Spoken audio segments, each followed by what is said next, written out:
Sydney Mclaughlin-Levrone is undeniably one of the most dominant athletes in the history of track and field, a true force whose name is synonymous with excellence. She has not only shattered expectations but has also rewritten the record books repeatedly in the 400-meter hurdles, an event that you literally cannot search up without having her name next to it. Sydney's career has been a masterclass in dominance and consistency, and she's taken the event by storm, as she's already broken her own world record in the event an astonishing 6 different times, the latest being at the Paris Olympics. Her relentless pursuit of perfection reached new heights in the latter half of the 2024 season, where she showcased her unparalleled talent on the global stage. At the U.S. Olympic trials, Sydney obliterated her previous world record, clocking an unbelievable 50.65 seconds in the women's 400 hurdles. This made that the 5th time that Sydney had broken her own world record, and that is just insane to me.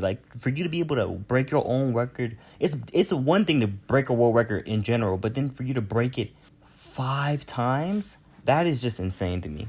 And then she wasn't done, because later she went on to Paris and she did it again, and she outdid herself, delivering a performance for the ages. And she's going to be the first person to run sub 50 in the event. In the women's 400 hurdle final, she crossed the finish line in a staggering 50.37 seconds, shattering her own world record yet again and securing her place as a gold medalist. This is her 2nd Olympics that she has gotten gold, and the 6th time that she has broken her own world record. She is going to run sub 50 before the next Olympics. Breaking your own record for the 6th time, that is a feat that is virtually unheard of in the sport. And then, just to add to more accolades, she later went on and ran in the 4x4, and she ran a jaw-dropping 47.7 second split in the women's 4x4 relay, a time that came just 0.1 second shy of them breaking the world record. If they were able to end up getting that world record in that 4x4, that would have cemented her on the Mount Rushmore of track and field history. She's already up there, but that would just she could retire right now at 24 years old. And for the rest of, I don't see anybody doing what she's done in this event ever. But of course, even if somebody shows you that they are the best and they just keep proving to you how dominant and great they are, people are always they're going to have something to say.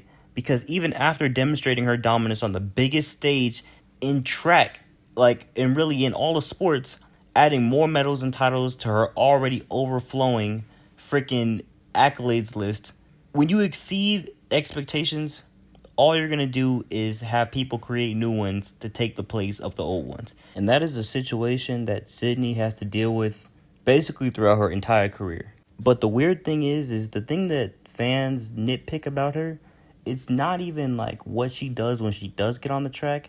It's just how frequently she actually does run. On August 15th, the Wanda Diamond League released a full schedule for the upcoming Diamond League, set to take place on August 22nd. Surprisingly, Sydney's name was notably absent for the 400 hurdles entry list, a race that will feature some of her fiercest rivals including Russell Clayton and Femke Bol. Sydney's absence sparked immediate speculation among fans and analysts, as she has become somewhat infamous for not showing up until it's time for the big races. After winning gold at the Tokyo Olympics in 2021, Sydney took a significant break from the track, a move that raised a lot of eyebrows but ultimately proved to be a wise decision. It seemed we're witnessing a similar pattern now. In fact, she hasn't competed in the Diamond League since 2019, a remarkable gap for an athlete of her stature. Last year, Sydney missed out on the World Championships due to a knee injury, which kept her away from the hurdles for nearly 2 years. And when she did finally make a return on the track, she didn't immediately jump back into her signature event. Instead, she made her comeback in the 100-meter hurdles at the Mount Sag Relays on April 20th. This was a smart move as it allowed her to ease back into competition while also avoiding the immense pressure of the 400 hurdles. Even after her impressive performances, including times of 10:71 in the 100-meter hurdles and 22:38 in the 200-meter hurdles at the Oxy Invitational, her continued absence from the 400 hurdles led to some question whether or not she would be ready for Paris, and her withdrawal from the event at the Los Angeles Grand Prix further fueled those thoughts, leaving fans and analysts to speculate about her readiness. And it wasn't until the very end of May, literally May 31st, at the Edwin Moses Legend Meet in Atlanta, that she finally made her long-awaited return to the 400 hurdles. And as always, Sydney silenced any doubters with a world-leading time of 52.70, securing her spot at the Olympics and proving that she was still very much a force to be reckoned with.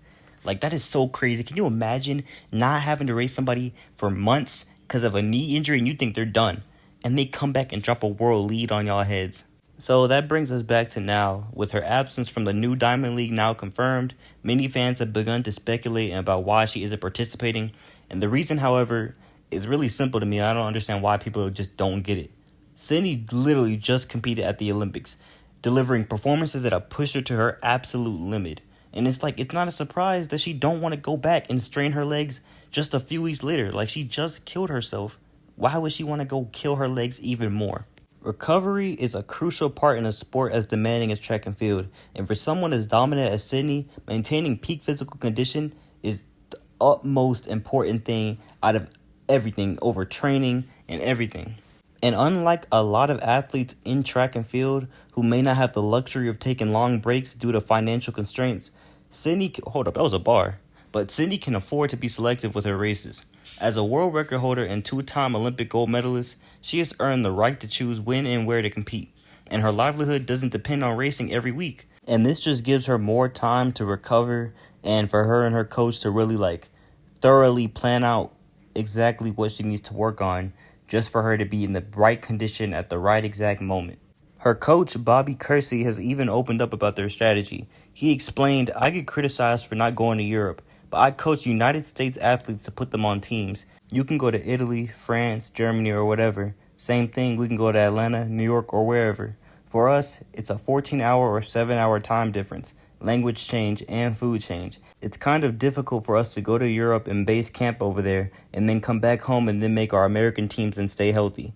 This approach underscores the importance of prioritizing health and longevity over the constant grind of competition." And I completely understand this, and I don't understand why other fans can't. And I really think that fans don't really need to put a say in about what professionals are doing. And I think they just need to let the professionals do their jobs and do what they do best. Because Sydney, her and her coach both know that she's the best in history. Like, nobody is beating her, and she has nobody to fear right now, ever. So she can afford to pick and choose when to go and run. As long as she stays healthy, that's all that matters. So even if she does decide to go out and not run for months on end again, it's cool, because whenever she does step foot on the track again, we know she's going to slide. She is literally the greatest 400 hurdler on the women's side in history. And really, even just 400 hurdler in history in general, because I don't even think on the men's side, maybe she might not have the time, but nobody on the men's side has been able to do what she's done and break their own record 6 consecutive times. That is crazy. It's when you're at that type of status where you just know that nobody can fuck with you, and the only people who are really on that status is Usain Bolt. When you're at that type of status, you can afford to pick and choose when you run. So whenever she does choose to run again, we just know she's gonna slide.